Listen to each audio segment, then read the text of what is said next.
Welcome to CNN Student News, commercial-free current events for middle and high school classrooms. This Wednesday, April 8th, we're starting with news involving the U.S. and Cuba. Along with Iran, Sudan, and Syria, Cuba is on the U.S. government's list of countries that sponsor terrorism. It's been on that list since 1982 because Cuba's government was helping communist rebels in Latin America and Africa. But last year, President Obama announced the U.S. would work toward normalizing relations with Cuba, toward breaking down barriers from the Cold War. Cuba wants off the terrorism sponsor list, and the U.S. State Department is considering recommending that. U.S. officials say President Obama is still concerned about Cuba's record on human rights, and Cuban officials have warned the U.S. not to meddle with their government. Stateside, an announcement yesterday by U.S. Senator Rand Paul. He's running for president on the Republican ticket. The Kentucky senator became the second person to announce his candidacy, but the field is expected to grow in the months ahead. Last January, California's governor declared a state of emergency that was years in the making, a drought that is literally changing landscapes in California. With water restrictions in place, some folks are spray painting their brown lawns green or replacing their grass with artificial turf to keep a green look. Some pools are being filled in. Desert-style landscaping is popping up. These are all effects on the surface, but what's happening in California could have a ripple effect across the country and beyond. So just how bad is this historic drought? Well, it's not just hitting California. This is a problem across the American West. Take a look at this map. The darker the color, the drier it is. In fact, one study shows this is the worst drought in the state of California in 1,200 years. The drought is affecting about 50 million people so far.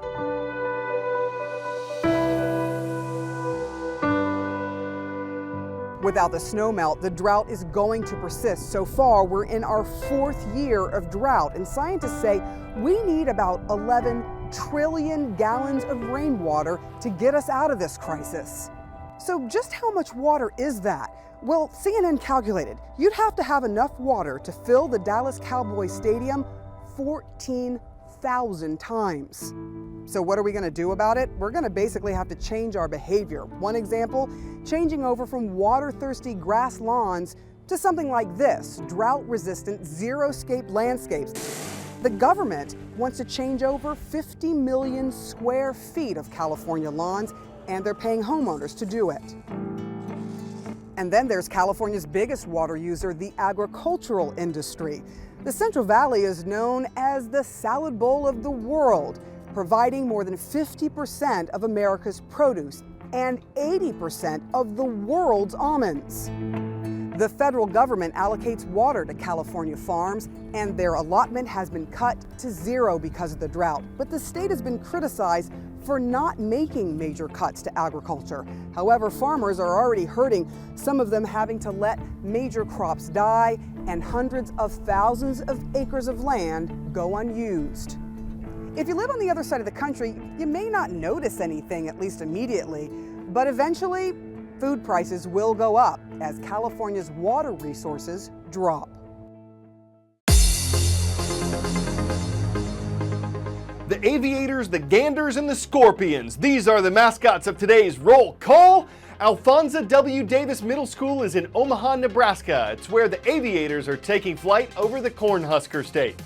Rondout Valley High School is next. It's in Accord, New York. It's where the ganders are taking a gander at our show. And in the capital of Jordan, hello to the scorpions of the American Community School. They're watching from Amman. There's been an outbreak of flu in Chicago. Symptoms are similar to most flu viruses: fever, cough, exhaustion, congestion. It lasts for a couple weeks. But it's not affecting people. It's affecting dogs. More than 1,000 of them, according to the Cook County Department of Animal and Rabies Control. Veterinarians say it's not usually deadly and it's not common. But when it does hit, it's very contagious. What can pet owners do about this? We've seen a significantly increased amount of respiratory cases here, such that we've had about 10 to 15 cases a day. We see them coughing, sneezing, having nasal discharge, having a fever, being lethargic, and not wanting to eat. There's a very high spread rate of up to 60 to 80%. And in terms of an unvaccinated population, we can almost see 100% of dogs getting affected. The mortality rate, it's 1 to 5%. Prevention, I think, is going to be key in reducing the increase of illness that we're seeing. So we're asking dog owners to not take their dogs to doggy daycare, to not take their dogs for boarding, to not go into situations where there's many dogs in close proximity. So groomers, that includes dog parks, dog beaches, which we have here in Chicago, and other doggy events that have a lot of dogs in close proximity.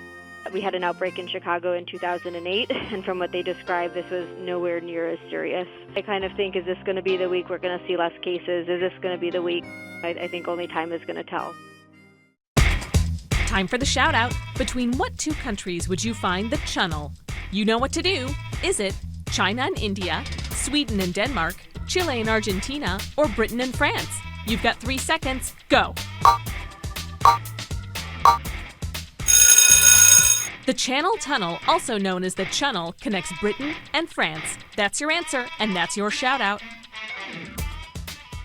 The Channel, the Channel Tunnel, the Euro Tunnel is actually 3 tunnels. 2 are for trains, 1 is for service and security. It stretches more than 31 miles under the English Channel, and when it was built in the 1980s and 90s, it went way over budget, costing billions of euros. A proposed tunnel connecting Denmark and Germany wouldn't be as long, but it could be the longest that included both a road and a rail line.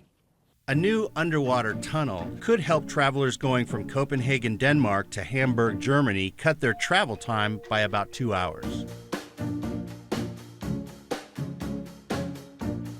That's the idea behind a proposed 11-mile tunnel called Fehmarnbelt Fixed Link.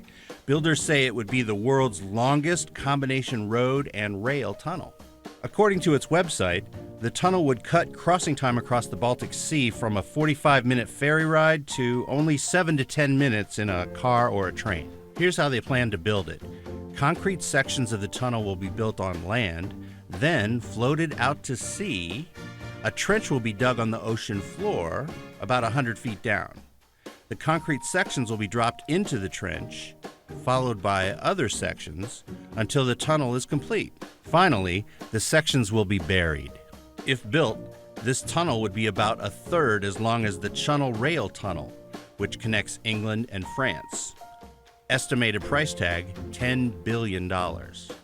A bill approving the project has passed in Denmark's parliament, but some opposition remains in Germany. Germany will finance its own rail and road construction for the tunnel, which the website says should be finished by 2024.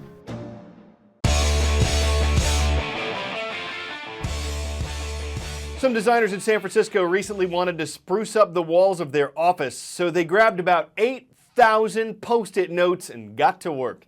Over the course of about 12 hours, employees constructed cartoonish but still life-size depictions of superheroes. Wonder Woman, Superman, Captain America, Spider-Man. If they thought the project looked good on paper, turned out pretty well in paper. Of course, it won't stick around forever. The paste of the posted Post-it notes is supposed to be a temporary posting, but it won't pose a problem for painters, and it's a great way to show company adhesion. I'm Carl Azus. We'll post another show for you on Thursday.